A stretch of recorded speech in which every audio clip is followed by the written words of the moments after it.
మోకాళ్ల నొప్పులు, gas, gut health వంటి సర్వ రోగాలకు నివారణి అరుణ యోగా ఆముదం.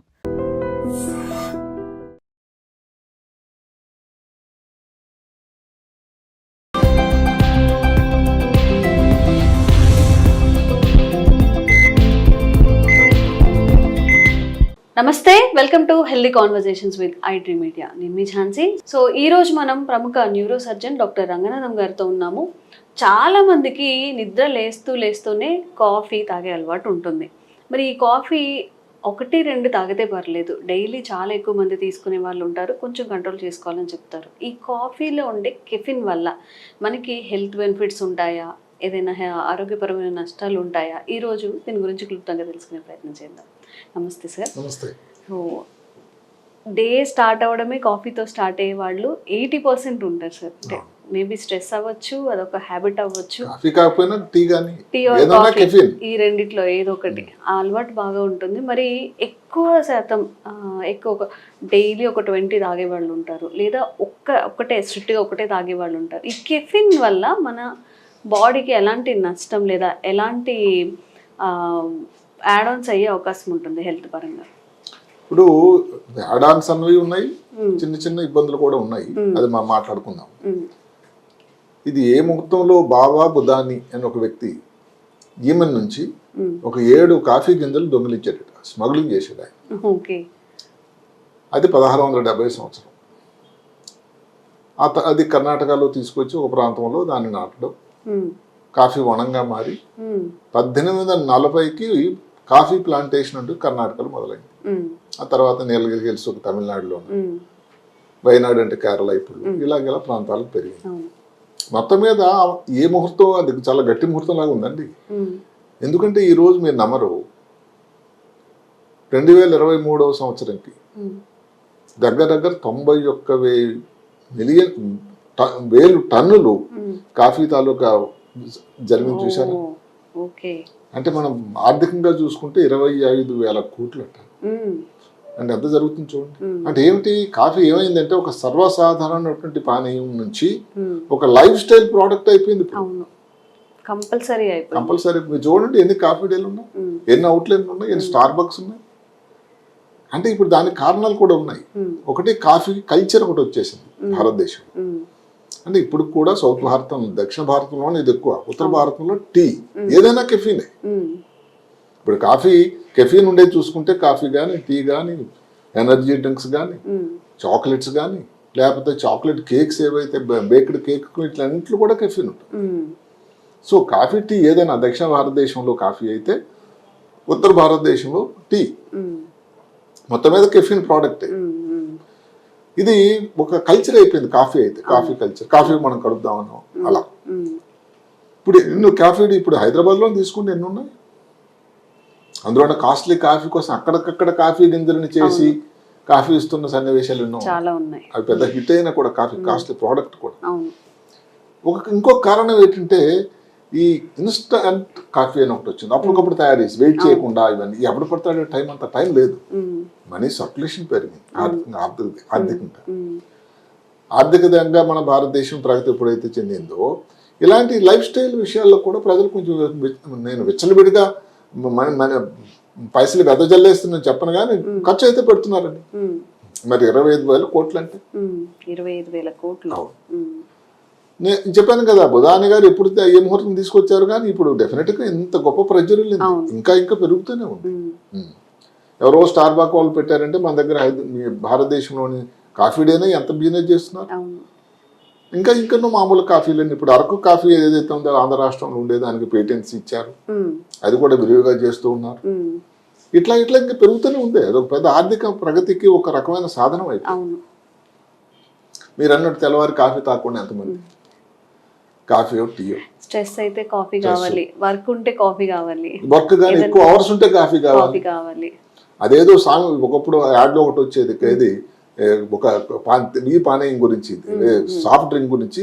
సాఫ్ట్ డ్రింక్ ఎగ్జామ్ ముందు, సాఫ్ట్ డ్రింక్ ఎగ్జామ్ తర్వాత. దానికోసం ఆ పేరు గురించి అడ్వర్టైజ్మెంట్ కరెక్ట్ కాదు కానీ, అలాగే ఇప్పుడు కాఫీ ఎగ్జామ్ ముందు, కాఫీకి వెళ్ళి ఎగ్జామ్కి వెళ్ళే ముందు, తర్వాత కూడా ఇట్లా. అయితే ఏమిటంటే మీరు అడిగారు ఒక మాట, కాఫీ అనేది దాని ఉపయోగం మంచి చెడు అని ఉంటుంది. అంటే ఇప్పుడు నిజంగా కాఫీ ఎక్కువ తాలూ ఉపయోగాలు ఎక్కువ ఉన్నాయి. మనిషి బ్రెయిన్ మీద కఫీన్ తాలూకా అభావం ఎలా ఉంటుందంటే అలర్ట్ గా, ఏదో డల్ గా ఉన్నారు చాలా అలర్ట్ గా అవుతారు, ఫోకస్ ఎక్కువ అవుతుంది, అటెన్షన్ ఎక్కువ అవుతుంది, ఏదైనా పని చేయాలని చురుకుతనం ఎక్కువ అవుతుంది. నిద్రలాగా ఏదో వచ్చింది అనుకోండి, నిద్ర కొంచెం దాన్ని డల్నెస్ తగ్గించేస్తుంది, షార్ప్నెస్ పెరుగుతూ ఉంటుంది, యాక్టివ్గా. అన్నిటికంటే ముఖ్యమైన విషయం ఏంటంటే ఈ మధ్య కాలంలో వచ్చినటువంటి కొన్ని ఉపయోగమైన ఫలితాలు ఏమిటంటే న్యూరో డీజనరేటివ్ డిజీజ్ అని ఉన్నాయి మెదడులో. ఆల్జిమర్స్ డిజీజ్ ఉంది, పార్కిన్సన్స్ వ్యాధి ఉంది, అండ్ కాగ్నిటివ్ స్కిల్స్ తగ్గిపోతూ ఉన్న కొన్ని వ్యాధులు, డిమెన్షియా, మిగతా పార్కిన్సన్, ఆల్జిమర్సే కాకుండా మామూలుగా డిమెన్షియాలు చాలా రకాలు ఉన్నాయి, మల్టిపుల్ స్క్లీరోసిస్ అని ఉంది. ఇలాంటి వాటిలో చాలా గణనీయమైన మార్పులు ఉన్నాయి. అదే కాకుండా కొంతమందిలో డయాబెటీస్ తగ్గడానికట, క్యాన్సర్ లాంటి వ్యాధి కోసం, ఇంకా దానికి వివరాలు మనకు తెలియాలి. ఈ మధ్య చూచాయిగా చెప్తున్నారు. కాఫీ తాగడం వల్ల రాదు అని కాదు, దానివల్ల ఇబ్బందులు తగ్గేదానికి ఆస్కారం ఉందని శాస్త్రం చెప్తుంది. అంటే ఇన్ని విషయాలు ఉంది. ఇప్పుడు మీరు న్యూరో సర్జన్ గా న్యూరో ప్రొటెక్షన్ అంటే ఏదైతే న్యూరో డీజనరేటివ్ డిజీజ్ లో ఏ విధంగా ఉంది దానికోసం మంచి పరిశోధనలు జరిగాయి. అంటే ఏమిటి, ఒక 2 ప్రక్రియలు జరుగుతాయి న్యూరో డీజనరేషన్ కోసం. అంటే మెదడు లోపల కణాల సముదాయం తగ్గిపోవడానికి 2 ప్రాసెస్లు జరుగుతూ ఉంటాయి. దానిని ఒకటి ఆక్సిడేటివ్ స్ట్రెస్ అంటాం, ఆ తర్వాత వివరాలు మనం మాట్లాడుకుందాం. రెండోది న్యూరో ఇన్ఫ్లమేషన్ అంటాం. ఈ ఆక్సిడేటివ్ స్ట్రెస్ అంటే శరీరంలో కొన్ని మూలకాలు ఉంటాయండి, ఫ్రీ రాడికల్స్ అని ఎక్కడైనా వినుంటారు. అవి శరీరంలోని మెదడులో ఉండే కణాలని, అక్కడ ఉండేటువంటి ఫ్యాట్ని, ప్రోటీన్స్ని తినేస్తుంది నెమ్మది. ఇది దేని వల్ల తయారవుతుంది? మామూలుగా ఒక జీవ ప్రక్రియ, మెటబాలిజం జరుగుతానిలో ఉంటాయి. అది కాకుండా ఇప్పుడు మన చుట్టూ ఉండే వాతావరణం, ఈ వాతావరణం లైట్ వచ్చేది అల్ట్రా వైలెట్ లైట్ కానీ, స్మోకింగ్ వల్ల కానీ, ఎయిర్ పొల్యూషన్ వల్ల కానీ, ఇలాంటి వాటి వల్ల కూడా ఈ ఫ్రీ రాడికల్స్ తయారవుతాయి. ఈ ఫ్రీ రాడికల్స్ అన్నవి చెవిటి అనమాట కణాలకి. వీటికి వ్యతిరేకంగా పనిచేసేటువంటి శక్తి కాఫీలో, కెఫీన్లో ఉందట. అందుకని యాంటీ ఆక్సిడెంట్. మనం యాంటీ ఆక్సిడెంట్ ఏంటి, మంచిగా డ్రై ఫ్రూట్స్ తీసుకోవాలి, ఆకుకూరలు, కాయగూరలు అంత పని చేస్తుందట. రెండోది ఈ ఒక A2A రిసెప్టార్స్ అని ఉంటాయి, ఎడినోసిన్ రిసెప్టార్స్ అని. ఇవి దాని తాలూకు పనితనం తగ్గించేస్తుంది. పనితనం తగ్గించి మెదడు లోపల కొన్ని కణాలు ఉంటాయి, గ్లయా అని. ఈ గ్లయాని ఉత్ప్రేరకమైనట్టయితే వచ్చేదే ఇన్ఫ్లమేషన్. ఇన్ఫ్లమేషన్ అంటే మెదడులో వాపు వస్తుంది, అది రాకుండా చేసేటువంటి శక్తి ఉంది. న్యూరో ట్రాన్స్మిటర్స్ అనుకున్నాం ఇప్పుడు మాటకి, డోపామినర్జిక్ రిసెప్టార్స్ అని ఉంటాయి, అదే కాకుండా ఈ కొలినర్జిక్ రిసెప్టార్స్ అని ఉంటాయి, అలాగే ఈ గ్లూటామిటిక్ రిసెప్టర్ రకాలు ఉంటాయి ఒక్కొక్క పనితనం కోసం. వీటన్నిటి మీద కూడా కంట్రోలింగ్, మాడ్యులేటింగ్ అథారిటీ ఉంటుంది. ఇప్పుడు ఆల్జిమర్స్ వ్యాధి చెప్పుకున్నప్పుడు ఒక రకమైన ప్రోటీన్, చెవిటి ప్రోటీన్, తౌ ప్రోటీన్ అంటాం, అది ఎక్కువగా కానీ మెదడు లోపల పెరిగిపోతే ఆల్జిమర్స్ వ్యాధి వస్తుంది. దానివల్ల ఏదైతే మెదడు లోపల ఉండేటువంటి ఈ కమ్యూనికేషన్ వ్యవస్థ, సమాచార వ్యవస్థ కుంటుపడిపోతుంది. అలాగే మనం పార్కిన్సన్ వ్యాధికి వస్తే ఆల్ఫా సిన్ న్యూక్లియన్ అని ఒక ప్రోటీన్ కూడా తేడా ఉంటుంది. మీరు ఈ కాఫీ తాగిన వాళ్ళలో ఉన్నట్ట ఈ 2 ప్రోటీన్లు, తౌ ప్రోటీన్ కానీ ఆల్ఫా సైన్ న్యూక్లియన్ కానీ తక్కువైపోయి ఏదైతే ఆల్బిజర్స్, పార్కిన్సన్ రాకుండా ఉండడానికి దోహదకారి జరుగుతుంది.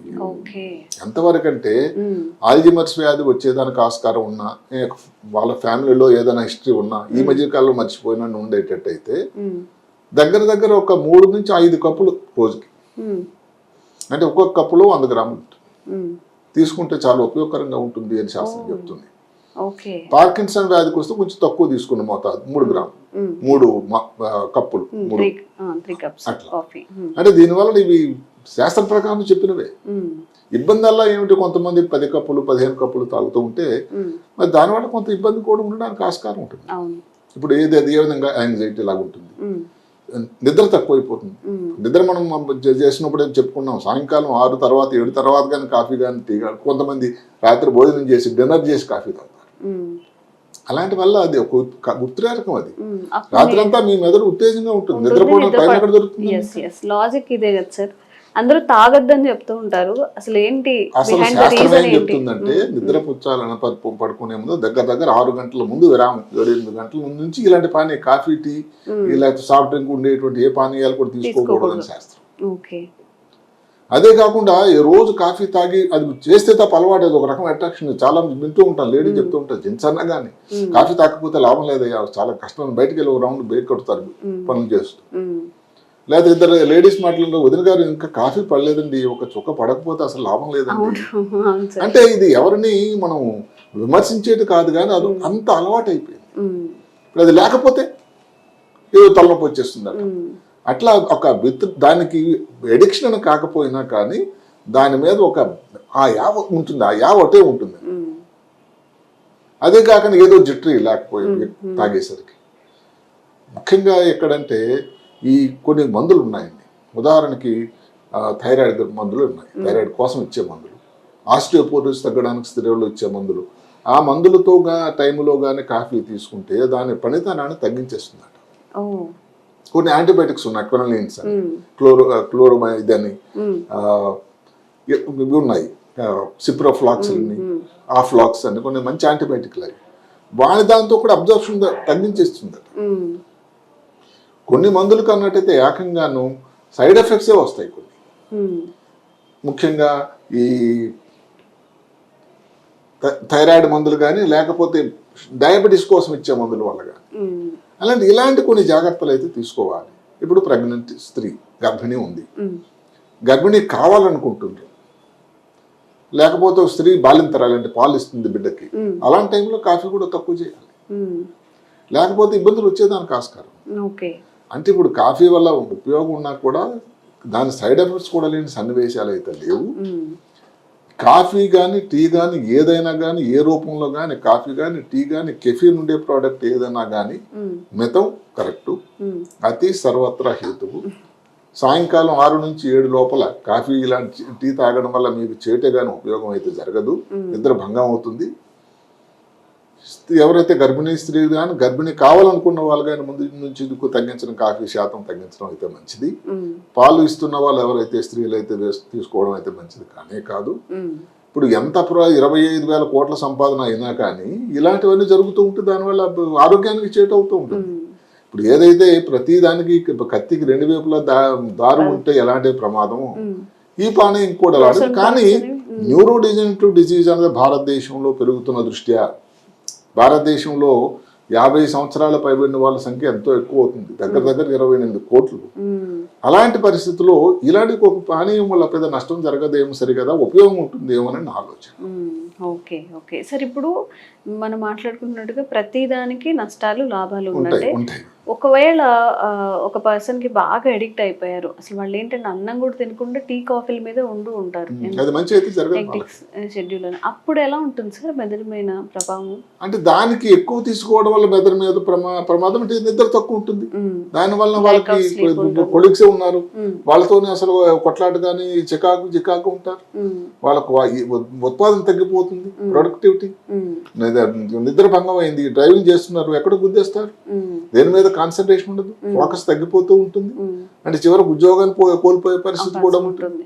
అంటే ఇప్పుడు ఏదైతే మద్యం సేవించే వాళ్ళు, లేకపోతే డ్రగ్ అడిక్ట్స్ తో పోలిక లేకపోయినా కూడా కొంతవరకు అలాంటి ఇబ్బందులు ఎదుర్కొనేటువంటి అవకాశాలు ఉన్నాయని, కానీ ఎక్కువగా మీరు చెప్పినట్టు గంటకి coffee, half an hour tea అన్నది అది అంత మంచి విషయం కాదు అని నా అభిప్రాయం. సార్ మీరు ఒక మాట అన్నారు కదా, అబౌవ్ 50 ఏజ్ ఉన్న వాళ్ళు కొన్ని మిలియన్స్ ఉన్నారు అని చెప్పి, వాళ్ళకి సజెస్టబుల్ కాఫీ తాగాలి? ఆల్జిమర్స్ అది లిమిటెడ్ లో, ఆల్జిమర్స్ అంటే దగ్గర 5 కప్పులు అన్నాం రోజుకి, అది కూడా ఏమిటంటే 6 గంటల లోపల, 6 గంటల లోపల తెల్లవారు నుంచి మధ్య మధ్యలో గంట ఖాళీగా ఉంటారు కాబట్టి గంటకు ఇంటి దగ్గర ఉన్నప్పుడు గుర్తొచ్చినప్పుడు 4-5 సార్లు తీసుకోవచ్చు అలా. సో కాఫీ టీలు తాగడం వల్ల నష్టాలు మాత్రమే కాదు, లాభాలు కూడా చాలా ఉన్నాయి. సార్ చెప్పినట్టుగా ఏదైనా అంటే ముందు అది చెప్పాలి, లాభాలు కూడా ఉన్నాయని చెప్పి, ఎందుకంటే ఏదైనా మనం పాజిటివ్ మాట మాట్లాడుకోవడం ఉపయోగం నిజానికి కూడా ఎందుకంటే ఆల్జిమర్స్ వ్యాధి మీద కానీ, లేకపోతే పార్కిన్సన్ వ్యాధి కానీ, మల్టిపుల్ స్క్లెరోసిస్ మీద కానీ, మిగతా డిమెన్షియాస్ మీద కానీ ఉపయోగం ఉందంటే ఎంత సంతోషం.